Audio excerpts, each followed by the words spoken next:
ဖြစ်မိငယ် instrumental ဒီ tutorial lesson ကနေပြီးတော့မှတတိယပိုင်းနေရပေါ့နော်ပြန်လဲကြိုးစားပါတယ်တတိယပိုင်းမှာဆရာပိုင်းတို့ဘယ်လိုတီးထားလဲပေါ့နော်ဆရာဆောင်မျိုးတို့ဘယ်လိုတီးထားလဲလေ့လာကြမယ်ပေါ့နော်ကျွန်တော်တို့တီးကြည့်မယ်ပေါ့နော်နေကြည့်မယ်ဆိုရင်ဆရာပိုင်းတို့တီးထားတာပေါ့နော်ဆရာပိုင်းတို့ဒါကျွန်တော်ထင်တာပေါ့နော်တီးရတော့မသိဘူးပေါ့နော်ဆိုတော့လေးကြည့်နော်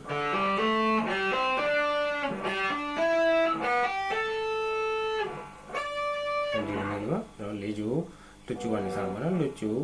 ပြီး5ခု3ကျိုးလွတ်ကျိုး5ခုနော်3ကျိုးခု9ပေါ့နော်ဒီ2ကျိုး80ဒါအောင်နေဒီမှာပေါ့နော်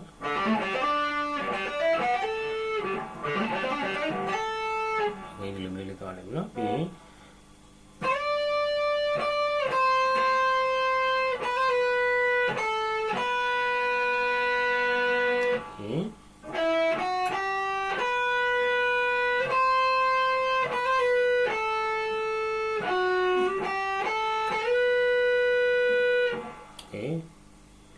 ဒီမနော်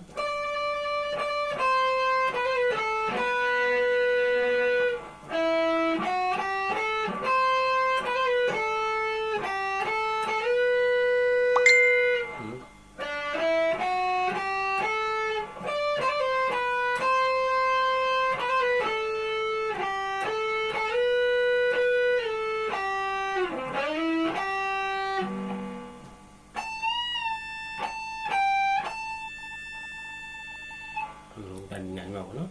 ဒါဆရာတီးသွားတဲ့ပုံစံကျတော့ညာလေးလက်လေးတော့တွေ့လိုက်တယ်ပေါ့နော်ဟုတ်ပြီပြန်တီးကြည့်မယ်နော်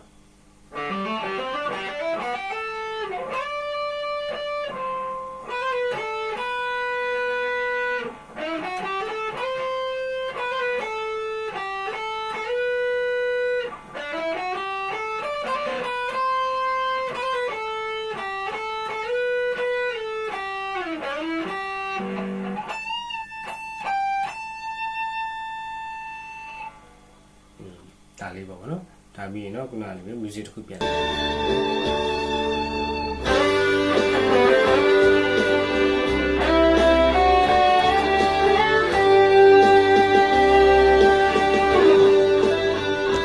လာတဲ့ music ကျတော့လေ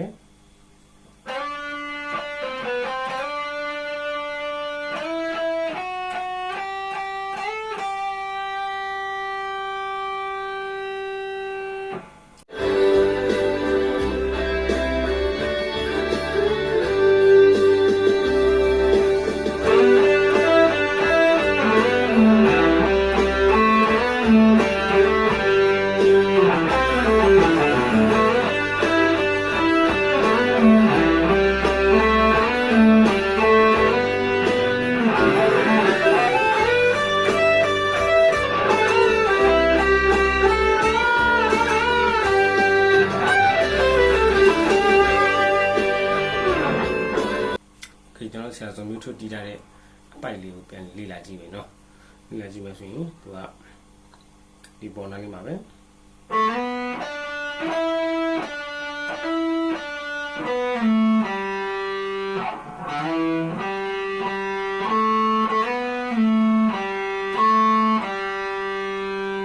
ယူလေးပဲပေါ့နော်ဒီ scale ကလည်းနော်ဒါလေးလာဘူးနော်နောက်ပြီးတော့ဒါပဲပြန်လာမယ်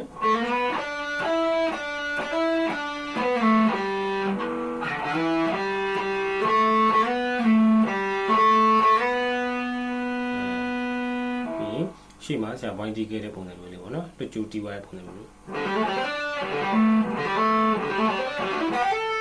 ဒါလေးနဲ့လာမယ်ဒီဟာလေးလာပြီးတော့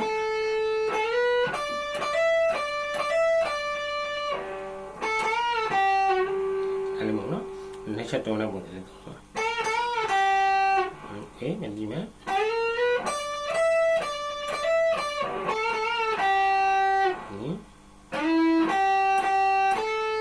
တော့မယ်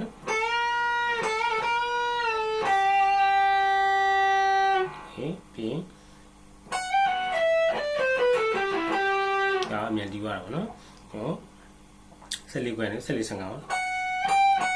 ဒါလေးပေါ့နော်ပြီးရင်အဲ့ဒါအမြန်တီးရပါတော့နော်ဒီတော့အစားဆုံးတစ်ခါပဲနေကြည့်နော်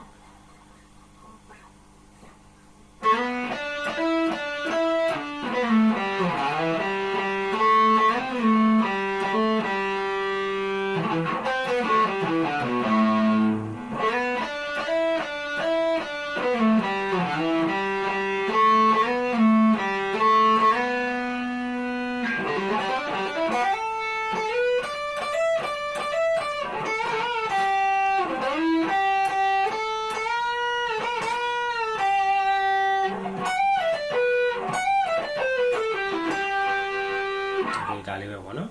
အဲ့လေးကိုဒီကျင်းလို့အဆင်ပြေကြပါလိမ့်ဗျာ